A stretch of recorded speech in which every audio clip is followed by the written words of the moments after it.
Whenever anything goes wrong in our life, we naturally seek an explanation.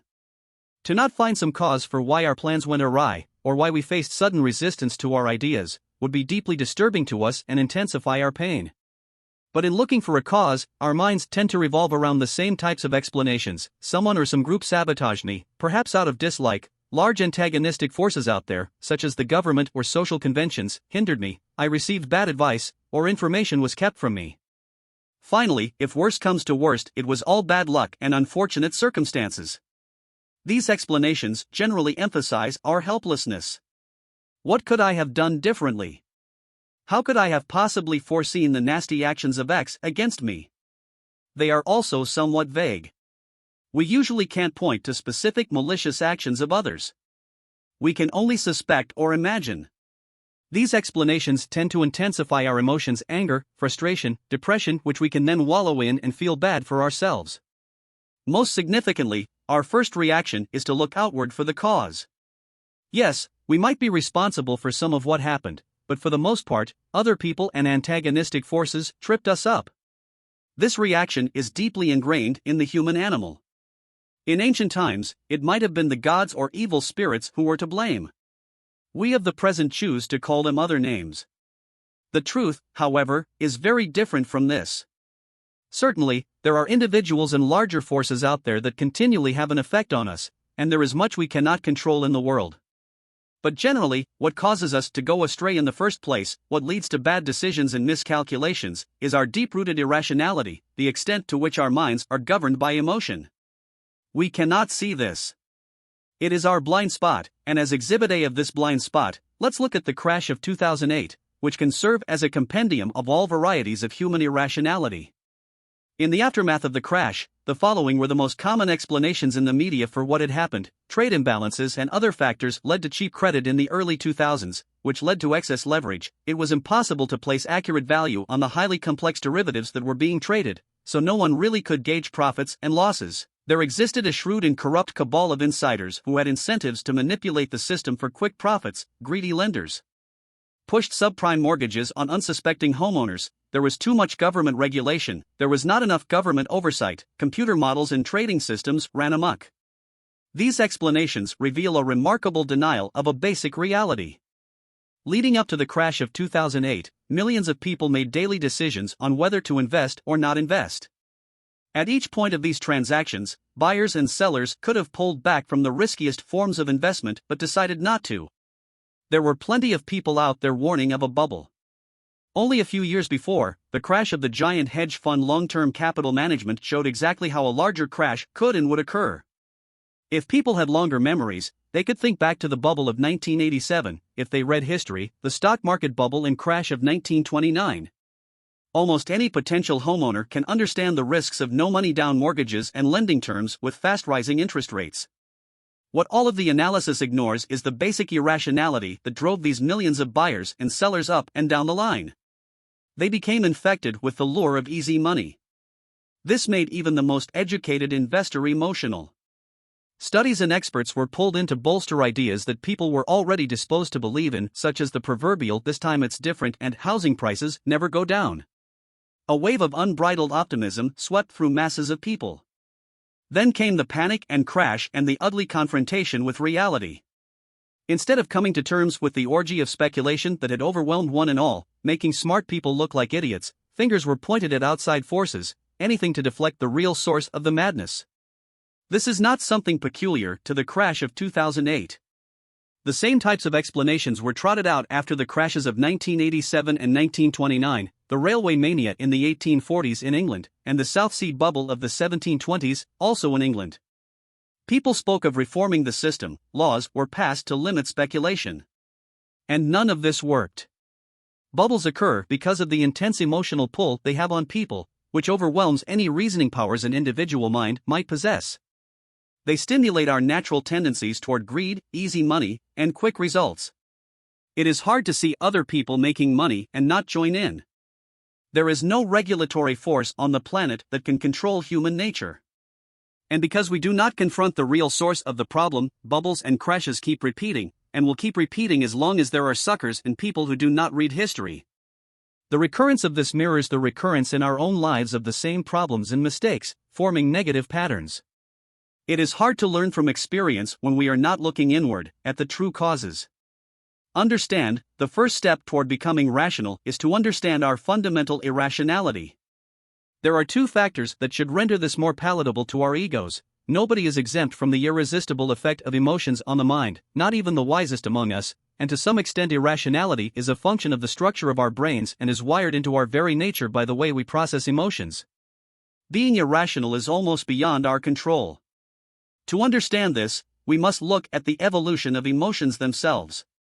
For millions of years, living organisms depended on finely tuned instincts for survival. In a split second, a reptile could sense danger in the environment and respond with an instantaneous flight from the scene. There was no separation between impulse and action. Then, slowly, for some animals this sensation evolved into something larger and longer, a feeling of fear.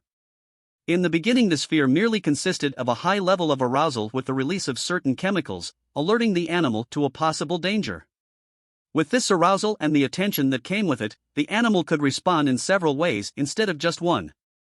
It could become more sensitive to the environment and learn. It stood a better chance of survival because its options were widened. This sensation of fear would last only a few seconds or even less, for speed was of the essence.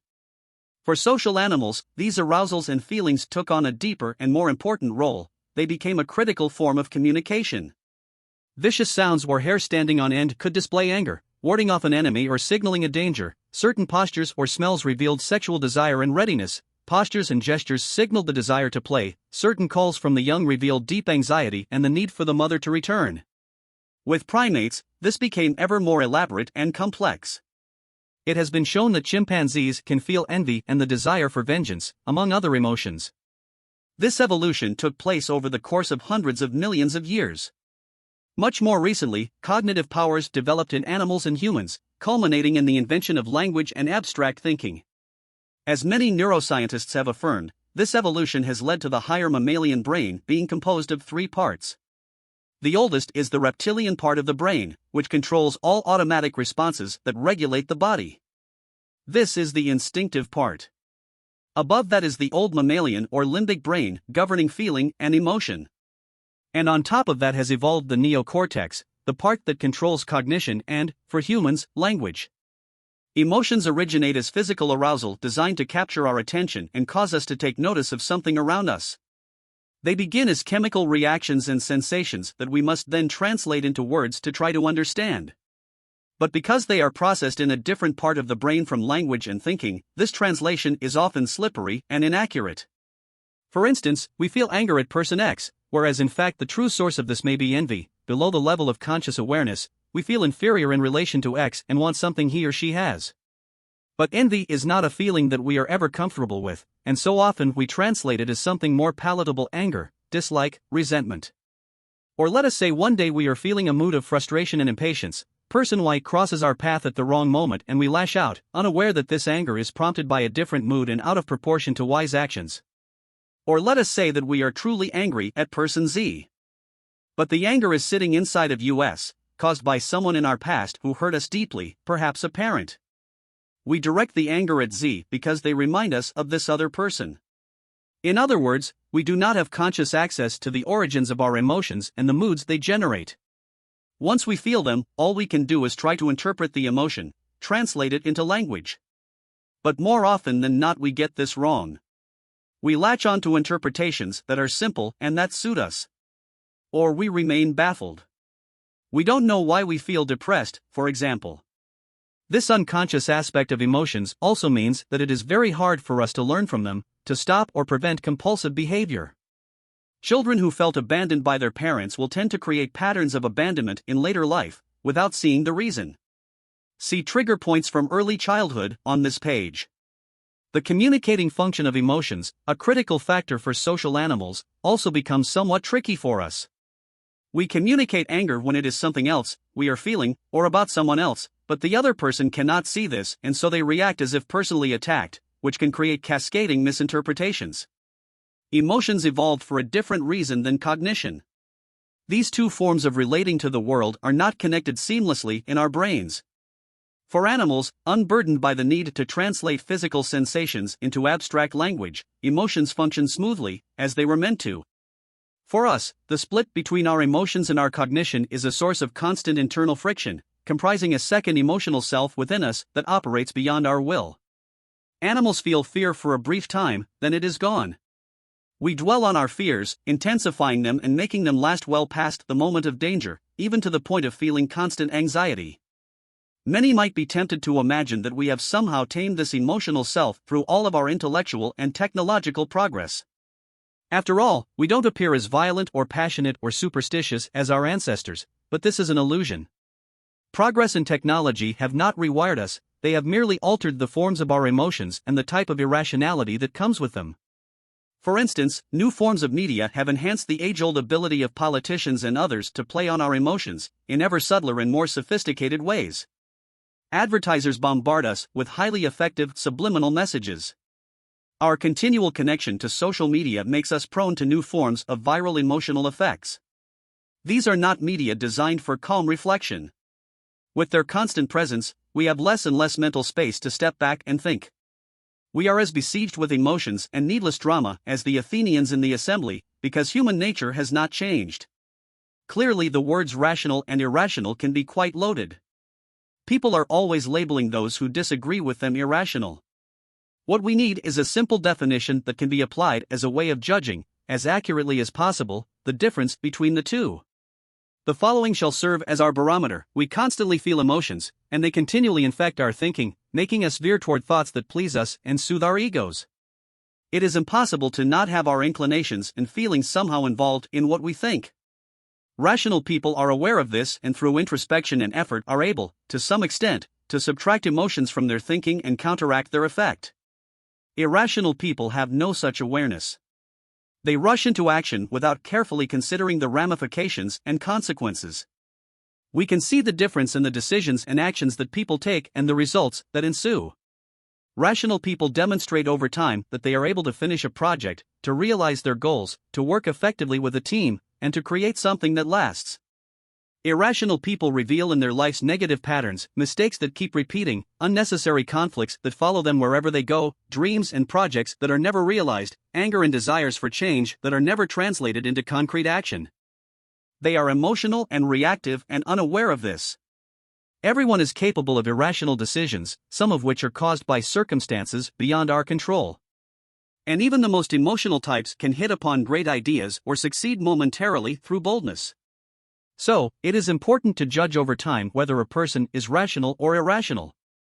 Can they sustain success and hit upon several good strategies? Can they adjust and learn from failures? We can also see the difference between a rational and irrational person in particular situations, when it comes to calculating long-term effects and seeing what truly matters. For instance, in a divorce proceeding with child custody issues, rational people will manage to let go of their bitterness and prejudice and reason what is in the best overall long-term interests of the child. Irrational people will become consumed with a power struggle against the spouse, will let resentments and desires for vengeance secretly guide their decisions. This will lead to a protracted battle and a damaged child. When it comes to hiring an assistant or partner, rational people will use competence as their barometer. Can this person do the job? An irrational person will easily fall under the spell of those who are charming, who know how to feed their insecurities, or who pose little challenge or threat, and will hire them without realizing the reasons. This will lead to mistakes and inefficiencies, for which the irrational person will blame others. When it comes to career decisions, rational people will look for positions that fit their long-term goals. Irrational types will decide based on how much money they can immediately make, what they feel they deserve in life, sometimes very little, how much they can slack off on the job, or how much attention the position might bring them. This will lead to career dead ends. In all cases, the degree of awareness represents the difference. Rational people can readily admit their own irrational tendencies and the need to be vigilant. On the other hand, irrational people become highly emotional when challenged about the emotional roots of their decisions. They are incapable of introspection and learning. Their mistakes make them increasingly defensive. It is important to understand that rationality is not some means of transcending emotion. Pericles himself valued bold and adventurous action. He loved the spirit of Athena and the inspiration she brought.